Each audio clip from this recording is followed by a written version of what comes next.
Somebody had to get electrocuted first, right? So think about it. Before this was out, somebody really got hurt. Now, if you look at the lights, right? If I plug this in, is it on? No, you have to turn it on. No, but if you turn it on, you see the light?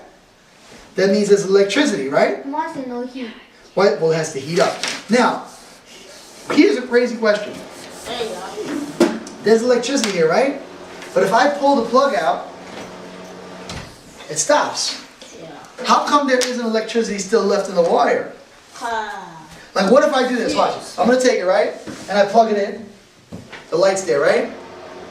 I want to try to save the electricity. So watch, I'm going to bend the wire, and maybe I'll leave some left in there. How come it doesn't save any electricity? Because it uses it fully, entirely. Well, how come I just had it on, whatever's left in here can just keep on powering it? Why? Why can't whatever I left in the, why isn't there any energy left in the water? Yeah. Because just the energy has to go into a simulation as it comes back and goes down. Well, that's what it is. So the only reason why, what I'm trying to say to you is there's no storage. So for example, if I plug this in, That way here. it works now only because it's plugged in. And then the heat comes. But as soon as I take the what off, what is this acting as?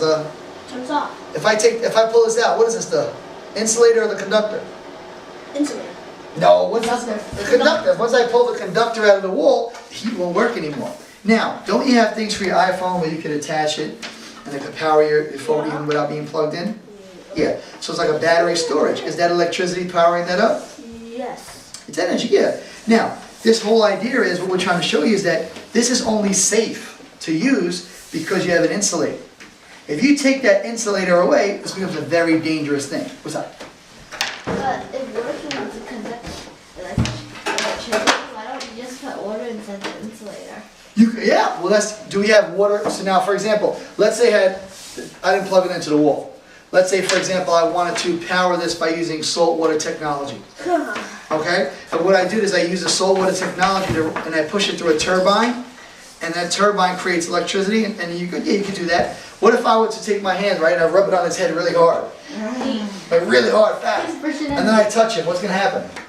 Shock static. You get static electricity, right? So can I power that heater with that? How much force is in this? No. Not a lot. But how, for example, would I just have to rub his head?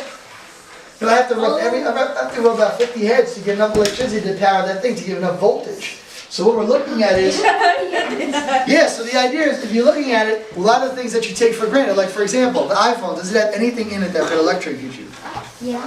Yeah. Not really. Could you open the back up and touch the surface with your finger? Yeah. Yeah, it's not really serious, but can you take your finger and put it out the socket? No. It's small. If you take a metal fork and stick it in the socket, what's going to happen? Electrocuted. But you take a plastic fork, what's going to happen? Not really. Nothing. And that's what we're trying to show you. Now, am I telling you guys to go out there and stick forks into a socket? No, definitely don't want to do that. But what you're trying to see is what's a conductor and what's an insulator, all right? One more note. Now, here's the other thing I want to just make sure you understand. What's a way you can generate electricity without plugging it into the wall? Water. Okay, different forms of power. Fossil fuel. That's expensive. Thank you.